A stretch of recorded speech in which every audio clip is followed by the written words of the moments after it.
Hey Bulldogs, I'm Mrs. Burleigh and I want to talk to you a little bit about your Chromebook. This is a very quick overview about Chromebooks. For more information, you're going to want to look at the Technology Handbook for Parents and Students because that gives you all kinds of rules and regulations that go with your Chromebook and use here at school. But for today, the quick overview. We are going to be switching out a lot of the Chromebooks for sixth graders and a few seventh graders because we want to make sure that you have the right model.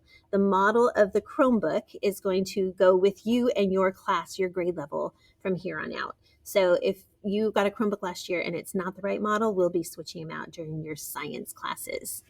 Once we switch them out, we want you to treat this Chromebook just like it was any other library material. We have checked it out to you through the library, and it is yours to borrow, which means that we want you to keep it clear and nice, organized, and clean. So no stickers, no markers, nothing on it. Just think of it like it's a textbook.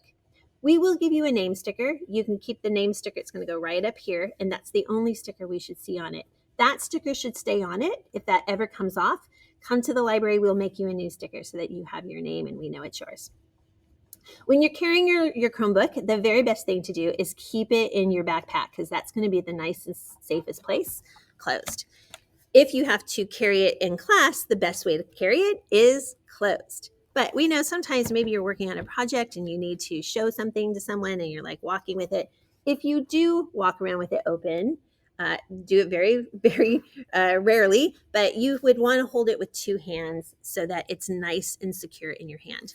You do not want to grab it from the top because that will break the screen over time or break the casing for the screen and also puts damage onto the hinges. So keep your hands away from that top, keep them on the bottom if you are carrying it.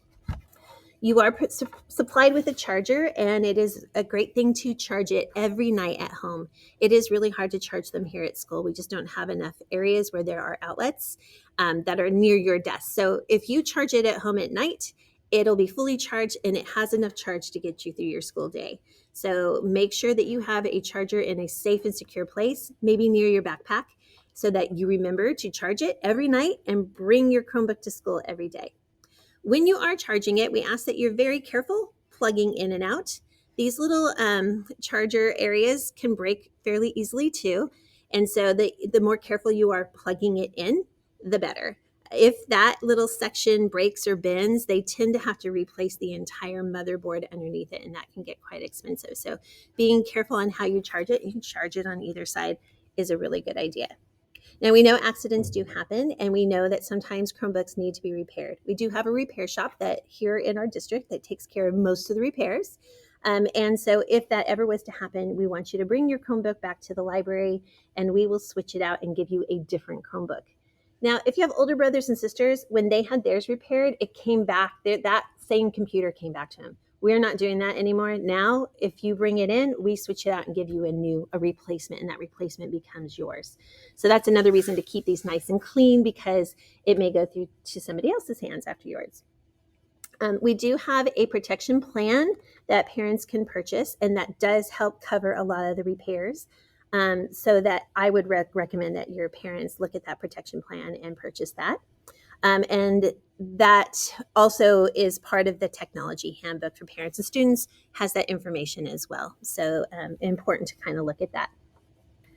Now, your Chromebook is really primarily for education. When you're at school, we expect that you're using it for educational use only. So making sure that you kind of keep that in mind. And we also want you to keep it safe and secure. So during the day, when you are not using it, we really do recommend that you sign out each and every time. That protects your account. And so when you sign out, no one else can get into your account. And so get to know that password of yours very well so that each time you go in and you can sign in, you can quickly get into that password. It's an extra step, but it is an extra step in security and an important one at that. We know that you have lots of school accounts on your Chromebook. We do have some guides to passwords for students that you can access at any time. And we also have troubleshooting that you can try on your own if any kind of little weird things are happening in your Chromebook. So I would always tell you to try the troubleshooting before you come to us, just because I think a lot of the little quirks and things that you'll find on your Chromebook are things that you can fix just by going through the troubleshooting document. If for some reason it's not working and you're troubleshooting it and it's not happening, you're welcome to bring it to the library and we can troubleshoot with you and see what the problem is. And the last thing I want to talk about is cleaning your Chromebook because Chromebooks can get pretty grimy over time. If I were to clean my Chromebook, I often will take just a wipe and wipe it down very gently. I do it every day just because I like to keep my Chromebook clean. I would say no less than twice a week just to keep it from getting grimy. With the screen, it's best if you just take some like really soft cloth and go over it instead of going over it with a wipe because the wipe over time can leave a film. So just a nice soft cloth and then wiping it down so that your keyboard stays nice and clean as well. For more information, remember to check out that technology handbook for parents and students. And good luck taking care of your Chromebook. Thanks.